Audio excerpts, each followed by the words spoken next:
Texas takes it, you know? Really good. Texas. When you hear barbecue, Texas. I actually had 2 restaurants. I opened up a meal prep company and a Latin kitchen. Not all of us are one culture, se puede decir. Like, not the majority of people are just, oh, I'm strictly Mexicano, I'm strictly Guatemalteco, whatever. You had like a fusion, man. And I always think that's the cool thing about what we embody as Latinos. And also another saying, like, you can't trust a skinny chef. Anything and everything, bro. Anything from 2 people, small intimate dinner, celebration, to weddings of 300 plus. The whole 9. You've done them all. Yeah, graduations. I even tapped into cannabis-infused dinners. You know, we're in Denver. Got to cover that up. Yeah. Right now I'm working on some mushroom-infused dinners. Beautiful, man. People like that, you know? Yeah. So you got to be trendy. You got to be on top of everything. It's not our people running it, but, you know, they'll steal our food, they'll steal our culture, but it's not our people reaping the benefits. Hay unas cosas que, in theory, are so simple, but they just know how to make it. Beans and rice. I can live on beans and rice. Yeah. Like, I mean, el DF is conocido por muchas cosas, but the food out there is... It just hits different. Different. You know, like everybody's like, oh, the American dream. Bro, I want to go to Mexico. I want to go live out there. Man, I tell people, I'm like... Yo live in Guatemala, you know? ¿Qué tal, amigos? Bienvenidos a otro episodio de Spanglish. Recuerden seguirnos por todas nuestras plataformas: Amazon Music, Apple Podcasts, Spotify y, por supuesto, por Instagram. Hoy les tenemos un capítulo muy especial porque nos acompaña nada más y nada menos que Chef José Ángel Báñales, mejor conocido al mundo como Chef Ángel, que nos va a platicar todo lo que viene siendo gastronomía, la cocina y de lo que se trata ser un chef exitoso en este ambiente. Gracias por venir, por acompañarnos. We wanted to have someone in your industry, an industry que es tan popular, and we're all a part of it. Either we consume. That's right. Yeah. Everybody has to eat, right? Everyone has to eat, bro. So we're excited to have you. I have a lot of questions and things I want to learn. Let's do it. Shout out to Eddie and Yadi for introducing us. Shout out to the homegirl Yadi and también Eddie. They kind of linked us up and made this happen, bro. So cuéntanos un poquito de ti, Ángel. Tell us a little bit about where you're from, where your parents are from, and how did you get started on this whole chef journey? Got it. I'm born and raised in Denver. I grew up in the north side. My parents migrated back in the 80s. My dad's from Durango, Mexico. My mom's from Guatemala, Central American, Mexican. It's a beautiful culture, the best of both worlds, bro. Guatemala's it's beautiful, bro. A gem. And a little bit of just always in the kitchen, bro. As a kid, you know, like Mexican culture, Latinos always in the kitchen. My mom, my grandma, it's always been around. And my dad and my mom actually met in a restaurant. No way. She was a waitress. He was in the kitchen cooking. Yeah. So your dad was a chef? Yeah. So that's kind of what inspired me, you know? That and also just being around the family culture, cooking. You like to eat? Yeah. We all like to eat. That's tight, man. So it started from there. Was there something that, like, did you pick it up at a certain age? You're like, all right, I want to take this seriously? Or was it like you toyed around with it or? I guess forcefully. You know, being in the kitchen, like, hey, do this. Yeah. Pelate los tomatillos. Yeah. Do this, los ajotes. Yeah. Just always being around, and then my pops, you know? Yeah. Working in the industry, and I kind of followed his footsteps. I started when I was 16. He was working at the Hyatt and got a job there and just went from there. Yeah, 16. I actually caught the bus with Eddie downtown. He was going home and I was going to work. That's tight. Yeah. So as a niño, yeah, you were already in there. Like you knew that that's kind of where. Yeah. Was it more like a summer job type of thing, or you actually liked it? Like you're like, all right. I enjoyed it. I did. You enjoyed it? Yeah. And what was that like for most people? Porque I think for a lot of us, entre comillas, Latinos, not all of us are one culture, se puede decir. Like, not the majority of people are just, oh, I'm strictly Mexicano, I'm strictly Guatemalteco, whatever. You had like a fusion, man. And I always think that's the cool thing about what we embody as Latinos. Like, a lot of us aren't just one thing. None of us are, but but it's like you have that blend of cultures. What was that like growing up, being like Guatemalan and Mexicano? It was awesome, like the food. Yeah, it's awesome. I mean, it's best of both worlds, to be honest. Yeah. You know, a very heavy culture when it comes to food. Yeah. Mexican culture, South American or Central American culture, and fusion, like you said, combining flavors, combining 2 Latin communities together, you know? So, en la casa te tocaba que una noche comida mexicana and then Guatemalan food the next day, or was it a fusion already? Everything. Yeah? American food, dope, Italian bro. food. That's dope. Because your dad's a chef. Yeah, my dad's a chef, you know, whipping stuff up. We were eating good since you were young. I've always been a thick boy, you know. You're eating good. No, that's cool, man, because I had the privilege of visiting Guatemala once, bro, and it was incredible. Like, Guatemala, shout out to Guatemala, bro, y toda la raza de Guatemala. Like, Los chapines. bro, todos los chapines, like, and I always tell people that, I was like, bro, Guatemala doesn't get the praise it really deserves. Like, you never hear people like, oh, you go to Guatemala, go visit, but they need to, because Guatemala is beautiful. I don't think people understand how beautiful it is, how green it is, how you got white folks moving over there. Oh yeah, no. Yeah, it was crazy. Businesses opening up out there. And Crazy. Like, unos paisajes increíbles, carnal. I was in awe. I was just like, this is crazy. You go to Lake Atitlán? Fui a Atitlán, fui a Antigua. I went to go hike el Volcán de Fuego, and then fui al Paredón, the beaches, the volcanic beaches. It was crazy. Like, I went, I was like, who would, like, you would never know. Before, yeah, you know what I mean? Sooner. Exactly. And then plus all the Mayan, the amazing Mayan history that's there. It's a special place, and to my point, where it was just like not enough people like talk about it. Like, oh, let's go to Cancun, let's go to Tulum. No one's ever like, oh, let's go to Guatemala. On those spots, but Exactly. People need to expand their dreams. Exactly.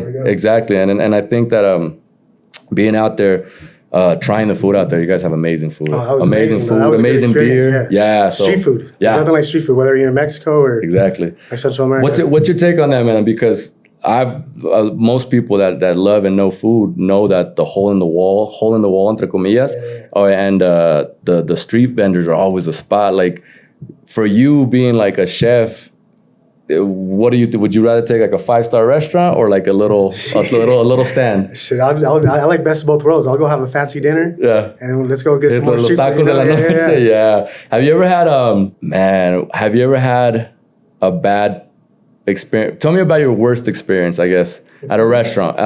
What's like a pet peeve for chefs? I mean, for the average consumer, where, like, you know, service has a lot to do with food. But do you have like kind of like a connoisseur? So do you hold places to a higher standard? Is it hard to not do that sometimes? You know, it's I've been in the business, so I've been on the side where both sides. Yeah. And I try to understand whatever's going on, whether it's a good experience or bad experience. You always take from it. Yeah. But as far as bad experience, I don't know, man. It's very disappointing when you go eat somewhere and it's all hyped, and then you either have good service and bad food, or good service or good food and bad service. But just take it with a grain of salt, you know.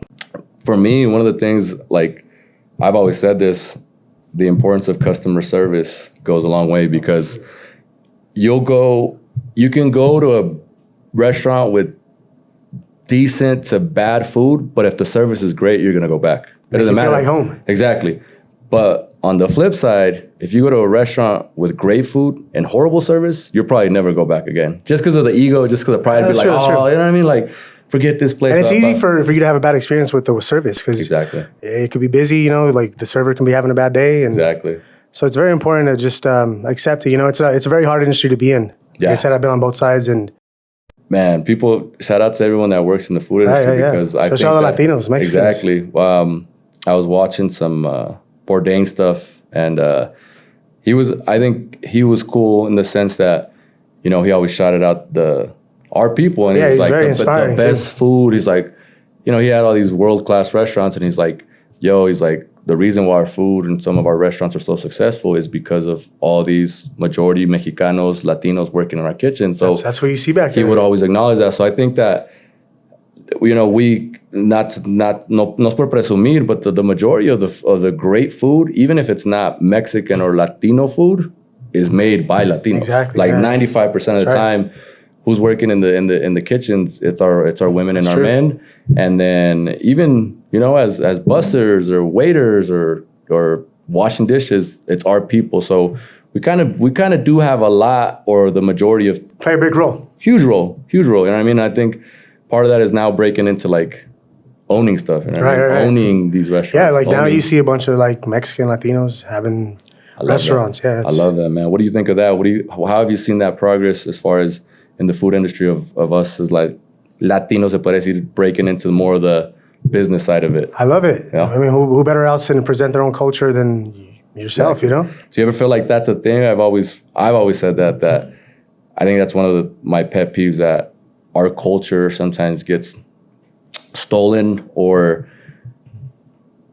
what's the word? Not stolen and or Like get copied, copied, right? Like you'll have people thinking that like these huge corporations like a Taco Bell is Mexican food or these other places, and it's Chipotle. Not. It's exactly Chipotle. It's not our people running it, but you know they'll steal our food, they'll steal our culture, but it's not our people reaping the benefits. So I think part of the importance of all this now is that, right? Like, y eso siempre va a estar, you know, like whatever. Like I wouldn't even say maybe they're copying, but it's inspiring to them. And true. But yeah, give us our credit, you know. I think that's the biggest thing, that as long as we're represented and where there's acknowledgement, I think that's the biggest thing. Especially with so many great food, so many big restaurants, and everyone eats tacos, everyone drinks margaritas. Who doesn't like tacos? Huh? You know what I mean? Like tequila. You know what I mean? And I think that's big too. It's huge. So I don't know, man. That's cool. What about you, man? What's your favorite plato, se puede decir? What's your go-to plate or dish that My favorite, to be honest with you, I love Latin Asian fusion, bro. Latin Asian. Like Latin food, it's top tier. But Asian, bro, I love Chinese food, Asian food, and when you combine both, you get the best of both worlds. How has that been? Like, is that one of your things? Do you rather cook like a traditional plate, or are you more into making these fusions between cultures? Or I would say both. Creative. De los dos. Yeah. Yeah. And you know, as a chef, you have your own flair. So I throw my own little spin on it, and you're always learning too. Yeah. Combining flavors, playing with different gastronomy recipes, you know? So what's the hardest one for you? What was one of your hardest ones to learn? I wouldn't even say hard, but I think Italian was a challenge, you know? Cooking pasta. The pasta? Yeah. Learning how to... Yeah, learning the pasta. But once you get it down, it's all good, you know? Yeah. What about for young chefs and muchachas that want to learn how to break into the industry or be a chef? What's a good tip? What would you recommend? Was it like starting off from the basic, you got to start in the kitchen, you know, pay your dues type of thing? Is it getting your recipes down at home? Or, I mean, I'm sure there's plenty of ways to do it. What would be like your little tip for? Well, for me, I think I was fortunate enough to dive in and be a cook right away. Not everybody starts like that. You know, you hear stories like, oh, I was a dishwasher, era busser. But just being in the industry yourself, hospitality, you're going to learn a lot. You got to hustle your ass off, you know? And in my opinion, it's probably the hardest business to be in. You got to be consistent. You need to be up with trends with the foods. And you got to have a solid team, bro. And it's hard to have a solid team to hold you back. The team as far as like the people to... Yeah, the people in the kitchen, yeah. Yeah. Following recipes, making sure everything's up to date. Is there I always see the kitchens as like hustling and bustling. Yeah, it's not for everybody. It's a madhouse. It's a madhouse. I've heard people. It's an organized chaos. Exactly. I've seen that. You know, I've stepped into some kitchens before, and if you're ever back there during just any like. Wait, yo trabajé dos sales. When I was out of high school, I was like, all right, my mornings are free. Yeah. I was doing 2 jobs. Yeah. 7 to 3, 4 to 11. Yeah.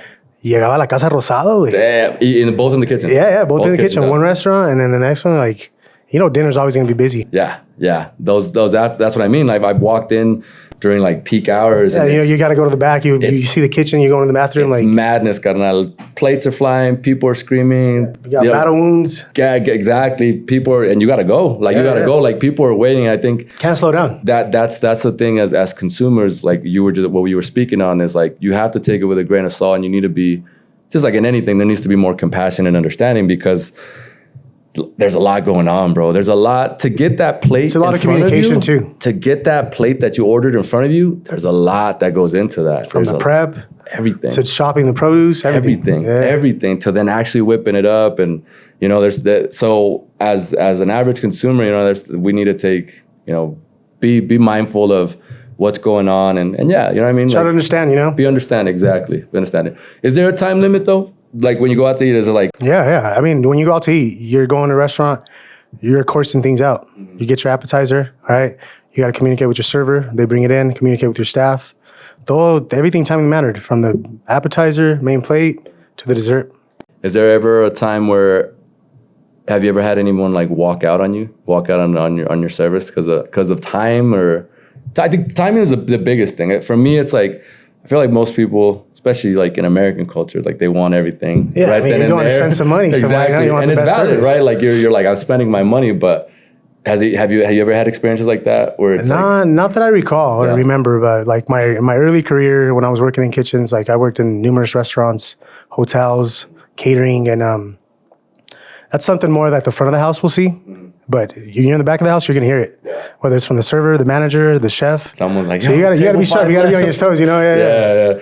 Cuéntanos un poquito eso, because I think part of like we want to give you your credit is that I have seen you, man. I've watched you, and you have your catering business now, correct? Correct. Yes. What's the name of the catering business? Personal Chef Angel. Okay, so we could look you up on the gram. People could solicit you there. Ahí están todos. What kind of services do you all offer as far as? Anything and everything, bro. Anything from 2 people, small intimate dinner, celebration, to weddings of 300 plus. The whole 9. You've done them all. Yeah, graduations. I even tapped into cannabis-infused dinners. You know, we're in Denver. Got to cover that up. Yeah. Right now I'm working on some mushroom-infused dinners. Beautiful, man. People like that, you know. Yeah. So you got to be trendy. You got to be on top of everything. What's the biggest party you've ever done? Probably 250. 250? 250 wedding, but it was organized. It was organized. And every time I have an event, bro, I get nervous. You know, like people were spending their hard-earned money with me. You know, they could have go choose big corporations, and they love my style, and I take pride in what I do. Is that you still get that? I mean, you've been in the game for a while. Yeah. Whether it's 5 people, no 10 people. No se van a quemar el arroz or like something. Like, fuck, se los olvidó la menta, el cilantro, se los olvidó, cositas así. Yeah. But you learn from it, bro. Yeah. Just like with anything you do in life, you know? I think that's, to speak on that, like it's crazy because desde, I mean, niño, que te ponían hasta limpiar los frijoles, stuff like that. Like, we all have that. Like, we all need to eat. So I think it's an amazing. You got to contribute, you know? You have to. Yeah. You have to. So. Wash dishes. Everybody wants to eat. Nobody wants to wash dishes. I know, bro. It's one of the things that it's like to me, eating is very much, and it's always been, in my opinion, it's very ritual. It's a ceremony. It's literally a ceremony from way back in times. It doesn't matter your color, your race. Everyone eats. Your food will unite everybody. Exactly. That's the beauty of it, and I think it brings cultures together. Like, to me, fusion, yeah. I've you know what I mean? I think most of us have ate food from other countries, other places, and we're very blessed if you grew up in cities that have that option. You know what I mean? It's important to do that because you need to expand your palate, you know? One of the biggest things is, like, they always say, like, if you go somewhere, if you want to know something about a place that you're visiting, eat their food. Right. Like, you try their food, and that speaks a lot about people, places, and everything. No, y luego cae mal la gente. No, I don't like that. Like, have you tried it? No. I've never tried it. That's what I'm telling people. You're like, you can't knock it till you try it. Like, from the same, like, pruébalo. And I think a lot of people are scared to do that, right? They kind of get nervous. Like, like Oaxaca, for example. I was out there. You've been out there too. Yeah. Los gusanos. Yeah. That's fire. Like, delicious, at first, like, yeah, it's kind of weird. Delicious. Bro, that's delicious. Fire. And like, I tell people, I'm like, you like cacahuates or something? It literally, like, hasta los Texture, chapulines. Chapulines too. Like, a lot of them are like deep fried. I was like, bro, they're cooked. And they're usually salty with lime. Like, it literally tastes like you're having like peanuts or something. So it's just one of those things, like expanding your palate. And if you don't like it, whatever. You tried it. You tried it. You've had the experience. Exactly. No, and I think that's cool. What's the craziest entre comillas thing you've ever probably tried? Like, as far as food and like, now a lot of people are like, yo, bro, I've had like the raw liver, or testicles, or gusanos, or thing. Like, I could probably name a few. For example, let's say un alacrán. Alacrán. Me chingué el alacrán allá en Durango, unos tacos de alacrán. How was that? It was good. It was like kind of like carne seca. Yeah. But very flavorful, very well seasoned, and just quail eggs. Quail eggs. That was it didn't have a unique taste. It tastes like eggs, you know. Texture. And then also the tartare, you know, where they do the grinded up steak, raw steak. Yeah. That's good. Frog legs, rabbit, duck. You've had duck? Duck's amazing. I heard duck's amazing. It's very tender and it's not gamey? No. Game meat too. Game meat's good. Venison, venado. And it's funny because I think a lot of people, si eres como, mucha gente como que es de rancho, they're not weirded out about that stuff. They're like, no, yeah, we killed a paloma and we ate it. I think like, we have access to everything and we're spoiled sometimes. Exactly. I think that's where call it what you will, but a lot of people are like spoiled here and they're just like, oh, you know, we don't do that. But when you're out in nature, like you're going to probably have to kill an animal and you're going to have to eat it. So I do remember a lot of pops and uncles be like, yeah, we used to kill like pigeons and eat them. And I was like, oh, damn. But, you know, rabbits, whatever. Yeah. And to some people that's weird, but when there's not much around, like, trust me. Try it out. Yeah, you don't like it, it's not for you. It's not for you. It's not for you. Yeah. I was remembering, when you do all these fusions, I mean, I'm sure you've created your own plates, appetizers, whatever, and then you kind of appoint them to a staff, right? Do you ever has a chef or a colleague ever changed your recipe? Is that like a pet peeve for chefs, where you're like, or even when a customer is like, oh yeah, let me get this, but let me get it without this? Do you feel like it takes away from the flavor? It does, but you know, you gotta, who's paying is el que manda, you know. And I don't take it the bad way. Like, all right, whatever, that's cool. You don't want to try it with this? Yeah, that's your palate. You know, it's part of it. It's part of it. But no, as a chef, bro, you're always, there's no wrong way to make a dish. You want to combine a flavor, maybe that's going to be something that opens up and it's a hit. You know, it hits. We're talking about that too. One of the, I guess growing up, tu papá, obviamente, chef, tu mamá, me imagino que también cocinaba. Sí.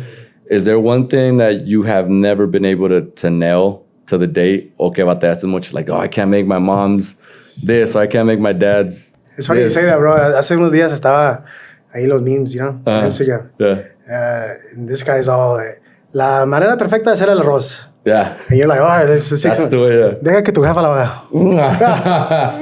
Nunca se le va a quemar el arroz. Yeah. Bro, it's funny because shout out to our women y nuestras mamás, las tías, like, hay unas cosas que in theory are so simple, but they just know how to make it. Beans and rice. I can live on beans and rice. Yeah. Like, and to this day, like, a veces que you don't nail the rice and you're like, damn, like, what? And it just speaks to the greatness of our women, nuestras mamás. They're like, yeah, like, to them, it was a no-brainer, and it was like, like, they just have it down. Yeah, and my mom she was very big, inspiring in my career. Yeah. Just the way she is in the kitchen, you know, I picked up on it. Yeah. And it's crazy because for a lot of us, that's who we see in the kitchen. Grandma, auntie, everybody, you know? Las mamás, like... Las carnes asadas. Para las fiestas. You know what I mean? Mexicans love to party. Bro, our women were always the ones holding it down. Like, our men would be on the grill 9 times out of 10. Yeah. Pero el arroz, los frijoles, la ensalada de pollo, las salsas, whatever. Like, our women were the ones that are in there the day before whipping stuff up. It's a lot of work, bro. It's a lot of work. From getting the produce ready, prepping everything, to executing. What's the biggest thing you've que has batallado? Like, what's one plate that you would say, like, you know what I mean? Like, aparte el arroz, right?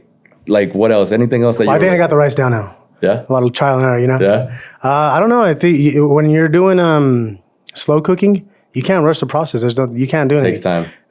Lately, I've been doing a lot of barbecue, you know, briskets, smoking. Mole? Mole, bro. My mom has I think it's like 14 ingredient recipe. Yeah. Well, that's the thing I tell people. I'm like, you guys don't understand how special mole is. There's mole amarillo, mole verde, mole rojo, mole colorado. It's such a old plate, traditional plate. That plate's been around for literally thousands of years, and it's ancient. And I don't think people understand the amount of time and hours it takes to make. You can't rush perfection. You know what I mean? No, and it's such a unique blend. Cuando fuiste a Mexico, carnal, what's one thing that you had that you were just like, this I hadn't had it, and it was mind blowing? I don't know. What was it? It was pork wrapped around a banana leaf, and it had mole salsa. Mole salsa. ¿Dónde? En Oaxaca? Yeah. And it was the traditional way to cook slow cook meats is underground. Yeah. En hoyo. El hoyo. La birria. A lot. I feel like America sees birria like, oh, it's beef. In reality, it's el borrego. It's el borrego. Like. Yeah. And you can't rush that. That's why it's only done on Sundays. Yeah. Todos los domingos. Los domingos. And lo que quedó, y whoever se echó, no comió. That's sold out. The thing. And I've had some birria in some cool plate in Nuevo León. Right now it's very trendy here in the U.S., bro. The U.S. is catching on. Yeah. What do you think about it? It's funny because that's one thing I saw. I mean, we've had birria our whole life, or consomé de birria, or whatever, right? And I feel like in the last couple of years, people got onto like... It's a hit, bro. Everybody has la birria, quesabirrias, las mulitas, all this stuff. Like, it kind of just... Nobody was doing it, now everyone does. Yeah, that's why it's important to stay on top of trends. Yeah. You got to give the people what they like. Yeah. Right now, something... It's off topic, but one thing I'm seeing in LA, bro, LA's always going to be the first to do everything, you know? Yeah. Shout out all the vendors out there. Yeah. Very big. Very good. Están haciendo las papas like baked potatoes. Yeah. Loaded with cheese, carne asada, pastor. Yeah. Those loaded potatoes. That's pretty good. But going back to the birria, bro, everybody has their own recipe. Like, even if you follow a recipe, I give you my recipe, no te va a salir igual. No. And you have to. It's okay to accept it, you know? Yeah. Like, you gotta, as a chef, you gotta have your own flair, and you can minus this ingredient or add this ingredient. Yeah. It's gonna taste however you... Para birria, what are you taking? What state in Mexico? Michoacán. I think that's... Michoacán is good birria. What about Jalisco también, no? Jalisco, Nuevo León has good birria too. It's cool because it's one dish, but everybody has their own different. Everyone has their own flavor right. to it. What about for mariscos? No, pues Sinaloa. Sinaloa? Yeah. everyone from Nayarit is going to be like, oh, no. I was actually in Nayarit and Sayulita, bro. That place was... Sayulita, Cayo de Hache, los oysters. I think it's funny because in LA, la mayoría de los restaurantes, no todos, pero hay mucha raza de Sinaloa y de Nayarit out there. And to them boys go head to head. Like la gente de Nayarit, de Sinaloa is like, para los mariscos. They take a lot of pride in that too. Oh yeah. No, so like para el marisco, los aguachiles, los cócteles, los ceviches. Todo, carnal. Todo. And they, like you said, everyone makes it their own way. Like en Sinaloa, lo hacen así, y en Nayarit así. And it's funny, the beautiful thing about Mexico is it's so vast, it's so big, que como todo, ¿no? La carne asada se hace de una forma en el norte y en el sur es diferente. O la birria se hace aquí, así y allá.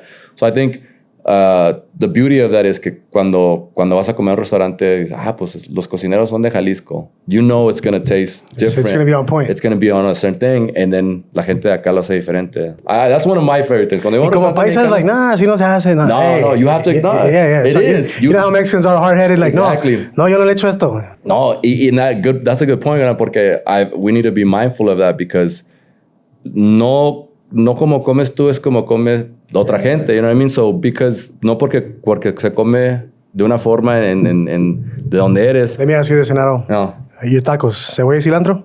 Siempre, güey. Right. Siempre. That's Siempre. Good. They have to. Yeah. Siempre, and I think... And I respect people if, like, there's a lot of people that don't like raw onions, but they'll, like, cook onions. Yeah. You have to. Taco, dos salsas de todo. You have to. Salsa verde o roja? De las dos. De las dos. De las dos. What about... One thing about tacos, I only, you know how like, they do doble tortilla? Yeah. I just like one. You like one? Just one, bro. Do you get the other one and like use it to pick up the extra meat? Yeah, sometimes, but I like to I'll get 8 tacos and I don't want to get filled off of the third one because of 2 tortillas, you know? That's true. But no, that's a good little hack. Yeah. No, that's always a hack for me. Lo que se caiga, dale. Bro, you have to. That's a whole nother 3 tacos. Yeah. Fácil. What about barbecue, you know? Barbecue. Like, más acá ya dan lo americano. Who has good barbecue out here in the States?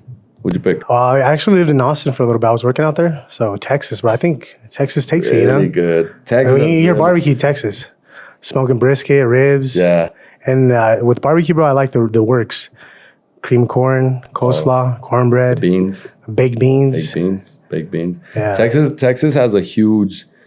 Man, I've been to some places in the South, but Texas has some really good... Yeah, they take the crown. Man, it's just a big state, and there's a lot of places. Austin has... It's funny, Austin has a restaurant. It's an Asian barbecue fusion. Ooh, you know what I heard? Tengo una prima que vive allá. Shout out to la prima. She lives in close to Dallas. In Dallas, I'm sorry. And there's a Mexican-infused barbecue place just south of, I want to say Dallas. And she said it's crazy. She's like, dude, it's amazing. She's like, some salsa picante with some savory barbecue sauce. You know, that'd be good. Tipo así, and I think that's the creativity of of our people that were like, you know, we land in these places, Texas, por ejemplo, you know, aunque fuera Mexico, lo que sea, but you know, you see this fusion of cultures. You know what I mean? There's like, okay, our people will take on anything and put a little spin on it and be like.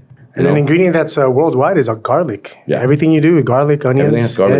Yeah. That's why when I said, when you asked about the fusion, like I like doing Latin Asian because cilantro, bro, I love cilantro. On everything. Yeah. Just different ways to incorporate it. Whether you're doing a chimichurri, you're doing a marinade, whatever you're doing, like cilantro is always it's unique flavor. Yeah. Mucha gente también, because a lot of people don't like. I don't know how, but they don't like cilantro, and they're like, no, like da. I've heard someone say like it tastes like soap. Like, dirt. I'm like, but it's funny because a lo que hablamos del paladar, sometimes it's taste buds, sometimes it's paladar, whatever. But yeah, there's certain people like hay cosas que no te caen, no te gustan, and you're like, what's one thing you don't like? Are you a picky eater? I'm not, bro. I'm not. I do remember the only thing I had the hardest time eating forever was oatmeal. I had a horrible experience. Texture? Mi papá me tramó when I was little, but now I can eat it. But everything else, bro, I eat everything, bro. I'm one of those people that's like, I get excited about eating food that's like that I haven't tried because it is like a peek into something you've into a different part of the world. You know what I mean? Like no, si no tienes la dicha o la oportunidad de viajar, but you're like, man, I really want to try some Asian food, you know, we're lucky enough to do that. I think that's what makes LA such a great city. That diversity. The diversity, exactly. It's a melting pot of so many cultures. So if you want authentic Asian food, you can. Halal, if you want whatever. German food, if you want Armenian food, whatever, you can find an authentic restaurant in LA, and that is beautiful. That is beautiful because it's a luxury. That's a luxury. Most people, like, I've been in some small towns, and it's like, yo, we have a Dairy Queen and a Taco Bell, and that's it. That's all there is. And I think in Los Angeles, we're very spoiled. They're very spoiled in the sense that, like, hasta para la comida mexicana, you're like, ¿quieres comida mexicana? You're like, all right, but from where? De Sinaloa, de Jalisco, de Michoacán, de Monterrey, like, you know what I mean? And if you're lucky enough to live in a place that has those restaurants, try them out. Try them out, because you'd be surprised of, like, you're like, damn, I love Ethiopian food, and I never knew that. You know what I mean? And I like to travel, bro, because it's inspiring. Exactly. Ciudad Mexico is one of my favorite places to go. Talk about that. Tell mucha gente la comida. I mean, el DF es conocido por muchas cosas, but the food out there is... It just hits different. Different, bro. Different. You know, like, everybody's like, oh, the American dream. Bro, I want to go to Mexico. I want to go live out there. Man, I tell people, I'm like... Don't live in Guatemala, you know? Take your money and go to Mexico, but... that's one of the things I tell people. Cuando vas a un lugar, you have to try the food. Go wherever you go. For me, bring back. It's a memory that's not going to be forgotten. Exactly. Rule of thumb: if you go to a new place, try a local dish, whatever it is. That's like my first question. Big. That's something that Anthony Bourdain was big on. Yep. Try that. That was my. Whenever I go anywhere, it could even be another town. If it could be a small town.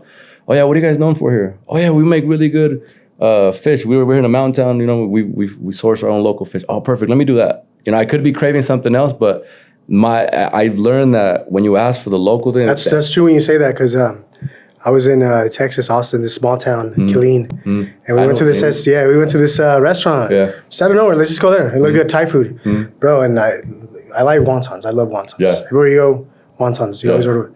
These are wontons, bro. That they're like top tier. They're like my number one on the list. Really? Le echaran curry in Austin. Yeah.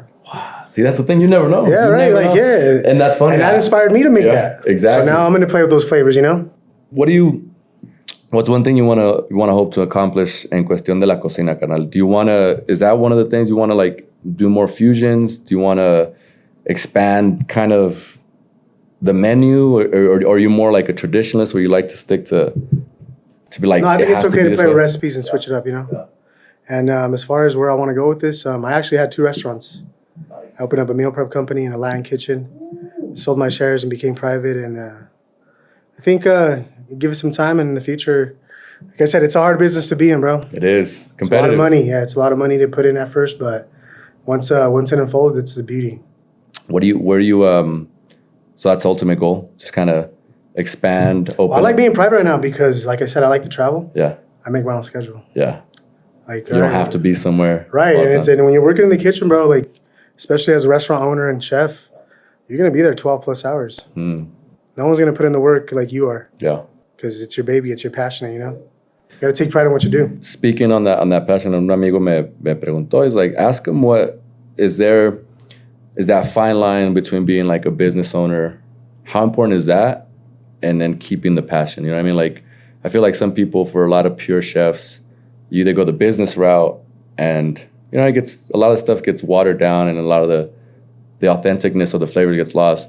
What's more important to you, that passion or the business side of it, or what? I honestly think to balance? You need to have both of the things, bro. Yeah. Las dos cosas. Porque if you start, like you said, watering down, the clients are going to know. Yeah. Your work is a presentation of what you do. So never cut corners. Always stay sharp. There's going to be days where things are going to go rough, you know, with anything in life. Just focus on the main goal, why you started. A lot of people, and you know, como dice el dicho, like, un buen restaurante nunca está vacío. Siempre está lleno. So it sells itself. It sells itself. Like, and like you said, people notice that, right? Like, you've been in restaurants, you're like, oh, ya no está tan buena la comida. O ya no los hacen como antes. You hear that a lot. Hasta con los puestos de tacos en México. Like, something happened. You're like, no, ya no saben igual los tacos. Everything as far as when it comes to food y comida, restaurants, hasta los puestos de tacos, it's very like, you earn that right. You earn that right to be a good restaurant. Like, and it's always by word of mouth. There's millions of places where people go eat, bro. Exactly. it's always by word of mouth. Like there is a top 3 taco stands. There is like a top 2 restaurants. And that's always fluctuating. You know what I mean? Like, and because people don't lie. Like, la gente no miente. Nosotros somos bien honestos. Mexicanos were just like, al chile, no, al chile. Ya no sabe igual, o la última vez que ve, y las últimas veces. So I think to what you speak on is not cutting corners. You know, a lot of these places get successful. Quality too, man. Yeah. Quality with anything you do in life, you know? If you get the cheaper route, it's gonna bite you in the ass. It shows. Por querer ahorrarte dinero te sale caro. Yeah, no, Lo barato sale caro. Siempre quiere tener the biggest bang for their buck, you know? Exactly. Is there anything that you notice in kitchens? What are like your pet peeves as far as kitchens? Like kitchen, and the back end. The back end. Man. And this is something I learned from my parents growing up and my dad. And also in kitchens, hotels, especially in hotels. You gotta be very clean. Cleanliness. Your station, yeah. Yes. Sweep every 20, 30 minutes. Yeah. That's very big on me. Sanitize hygiene. water, yeah. Hygiene. That's big. I've always noticed that, like, Wait, estás cocinando comida. Exactly. That's the consuming your product, you know? You're liable to get someone sick. I've seen it some places, and you know what I mean. En los puestos, it's different, right? It's just your street food is very wishy-washy. But still, yeah. But you los lugares, exactly. I've seen it. Hay lugares que sí, like, aunque sea un puestecito, like they're wiping everything down. They're being hygienic.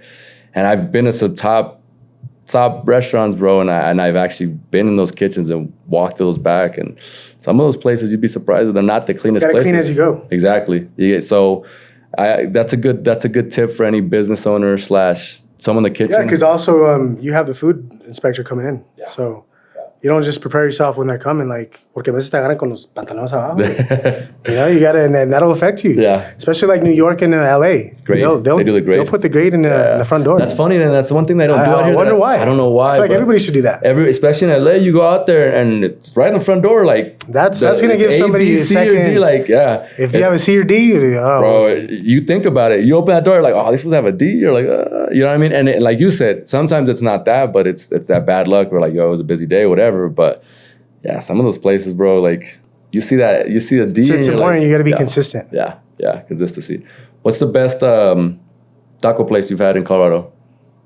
If you had to pick one, not to call out places, but there's a few, right? Yeah. Oh, like, oh, bro, you didn't shout out my restaurant, but what is there a couple places? I mean, you don't have to name any names, but what's one thing that you feel that Colorado does well as far as comida mexicana? I guess that's I mean, I guess in that case it would be green chili, but green chili is more like New Mexico and Colorado. But bro, Colorado and green chili, like it's funny. I was talking this to my homie the other day. Yeah. Every time I go out to Chicago or New York, I always look for green chili breakfast. Like I always crave breakfast, like with green chili, and you can't find it out there. You know, it's funny when we first moved out here. That was one of the things that people would be like, oh yeah, Mexican food, and they would take us to like it's like Tex-Mex, Bonita. Yeah, it's Tex-Mex. To me, it was always like, yo, this is Tex-Mex. They're like, no, it's Mexican food. I was like, this is not Mexican food. This is, and it's not a knock or anything, but it's I believe it's its own thing, right? It's like you said, it's like in Mexican culture, el chile verde. Yeah, it's similar, but it's not similar. Green chili. It's not green chili. It is very specific to this region of like Mexico, Colorado, even Texas. They do a lot of that hatch chili. They do that fusion with the pork and then the cheese. So I'm like, let's call it what it is. It's its own thing because it deserves its own merit. You know what I mean? It's not no es comida mexicana. It's its own category. It deserves that because it's good. It's good. Like you said it. I at first I was like, what is this? I was like, no, this isn't. And then I had it and yeah, like you have some amazing, you know, your smothered fries, your burritos that are smothered, like. It's its own thing, pero no es comida mexicana, porque no son platillos que se usan allá. Sí. They don't. But as far as tacos, I like Carbón Cabrón. That place is good. Good. And also Tacos Valles. Tacos Valles, okay. I actually do marketing for them. You do? And I don't give them a shout out just because I do marketing for them. But it's really good, bro. Tripas. I feel like they got it down. Las tripas. I love me Doraditas, limpias. Yeah. They got barbacoa. Con todo y caquita. Sí, no. No, it's because for me, since tripas, like you better deep fry them. Let me get a extra toast. And it's a long process because you got to clean them. Yeah. Bien limpias. You got to wash those bad boys. Tienen que hervir y luego ya que estén hirviendo. No, sí, porque sí. I feel like it's like any state when it's growing. There's an expansion of people coming and bringing their own recipes and what we're just talking about.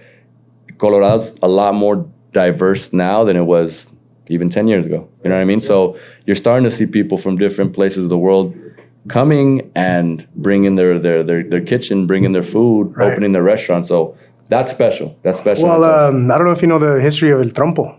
Yeah. The Greeks, Yeah. they did that with the lamb and the halal, With the euros, a lot of it, yeah. No, hay muchas cosas que, man, and that's interesting to say because there's a lot of things that we try or tend to take credit for, and we're like, bro, that's not even ours. You know, that's not ours, right? You know, like, the Caesar dressing's ours. Yeah. Caesar dressing is Mexicano. Yeah. No way. Yeah. I didn't know that. El compa se llama Caesar. See? Yeah. That's crazy. There's You think it's Italian or whatever, something else. No, that's great. And it happens hasta con la música. I'm like, oh, la acordeón. I was like, la acordeón es mexicana. Yeah, you know what I mean? yeah. So there's a lot of things that like, I guess it gets lost. It gets lost, you know. But it's okay because I see it as inspiring. I don't see it like, oh, we're copying or doing this. I see it as an inspiration. I think that's the biggest Whatever you do with it and you run with it and you make it happen. Yeah. I think that's the biggest thing. You know what I mean? It's fair and it's valid to be inspired and to motivate. You know what I mean? Like, I don't think one person could take credit for anything. You know what I mean? There's no way to know. Be like, it comes from here. This is It goes back to when I travel. I get inspired. Yeah. I'll go somewhere. I'm like, damn. You're like, take some notes. You know, take some notes. Be like, I'm gonna add this. You know what I mean? And when you have a palate, like you know, like you're like, okay, I can taste this. Esto. Pick it up. Yeah.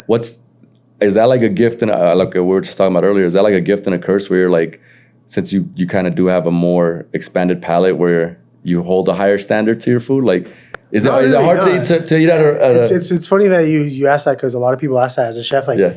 No, está bueno. No, está bueno todo. No me gusta criticar because, you know, like, you don't know what's going on back there, but I'm open to it, you know? If I don't like it, I tried it. I had an experience with it, and it is what it is, you know?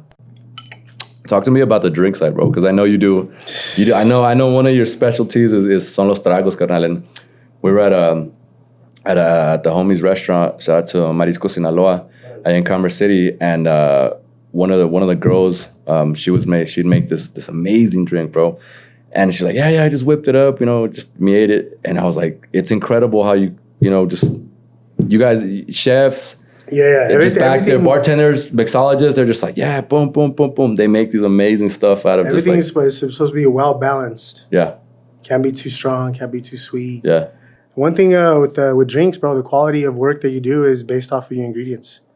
So whenever I make drinks, because I offer the full experience, I'm literally going to bring a restaurant experience to the comfort of your own home.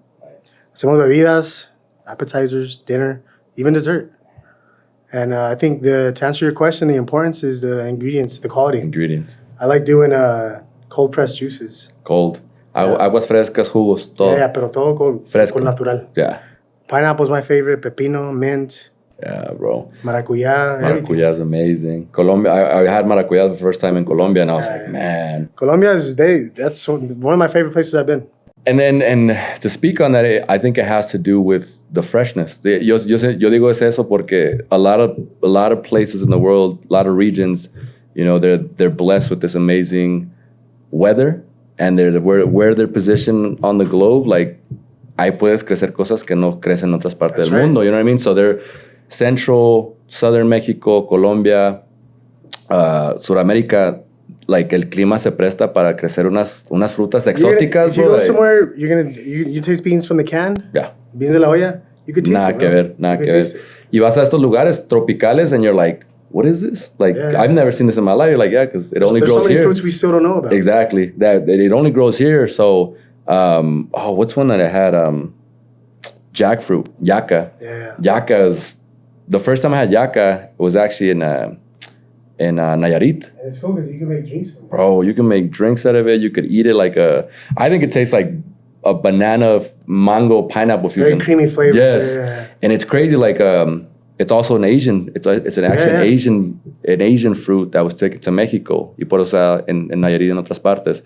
But yeah, like you go to these places and you're like, what is this? You know, that's why you can't be afraid to try stuff because you see it and you're like, have an open palate. You gotta be willing. You almost have to be willing to try stuff and maybe you won't like it, but some of these things that I've had and I'm like, what in the world? Like where's this been all my life? I was in Guatemala and there's not just one type of mango. No, there's not. Multiple. Y todos son diferentes. Yeah. Y todos son como el plátano. Like a lot of shout out to like a lot of Central American and Southern American brothers and sisters. Pero el plátano que usan como en DR, el plátano maduro es muy diferente que el plátano que estamos acostumbrados en México. You know what I mean? Like, el plátano se usa Even en the todo. mezquite, bro. Like, Yeah. you know, you're in Mexico. Ahí tienen los vasos en elote. Yeah. And you try vaso en elote here in the U.S. Completely different. Yeah. Completely different. No, sí, allá vas y again, el maíz siendo de México, like, you know, we've perfected in a lot of things. Because it's out there, it's bigger, it's white, it's like a hominy. There's I don't know how many species and types of maíz. You know what I mean? There's all kinds of maíz, diferentes colores, and I think that speaks to what, going back to where it comes from, humans and we've always played with the recipes. I feel like there's always been chefs. You know what I mean? People are always like, oh, what can I eat from mushrooms to. Shout out to everyone that's died trying. Right. Even stuff like you're at home, like, oh, I'm hungry. Let's see what's in the fridge. Right. Combine flavors. Whip something up. Yeah. Something up. Para terminar, carnal, what's one thing that you want to, like we were talking about, motivating and pushing people forward para los chavos o ni chavos, gente que maybe is like, man. Yeah, it's never too late to follow your dreams. Exactly. So yeah. I want to start, you know what I mean? I've always wanted to cook. I've always wanted to do things, you know what I mean? What's one little tip that you would say to kind of propel them? It's never too late to start. Yeah. Especially in the kitchen. Y si vas a hacer algo, hágalo con todo. Con todo. Huevos al éxito, you know? Yes. Así, my dad always told me, si vas a hacer algo, hágalo bien. Sí. Si no, no haga nada. Is there one thing they should stay clear from as far as or mistakes that you made that maybe you're like, try to avoid you know, these just little things? being under heat, you gotta control your emotions, bro. Yeah. It's hard. If you can't stand the heat, stay out the fuck out of the kitchen. Yeah. And also another saying, like, you can't trust a skinny chef. Really? But, hey, there's skinny chefs out there, you know, like. He's like, I don't know about them. He's like, if your chef is está rellenito, he knows what he's doing. Nah, just go with it, you know, and siempre, con todo lo que se hace va a ser difícil. Sí. Just take it and make the best of it. Make the best of it. It's never too late to start either. Carnal, anything before we end that you want to, moving forward, that you have coming up, that you want to promote? Your Instagram, obviously, pero where people can find you, any future projects that people should be on the lookout for? Yeah, so the Instagram is Cheftography. That's a name that I picked up a couple years ago. It's chef and photography. I like doing chef work and I like doing photography. Nice. So you can find me on Instagram. I also have a High Palate. That's my cannabis infused line. Chef Crafted is my new mushroom line. Nice. So one thing, it's in the works and it's coming. It's mushroom infused dinners. Nice. It's a new wave that it's trendy and I want to be the first to be on top of it. You will, bro. Thank you. Chef, muchísimas gracias, carnal. All the best of luck. Appreciate it, I believe you. The next Bourdain over here, the next Bourdain, brother, thank you for your time. Appreciate it. Thank you. Gracias, man.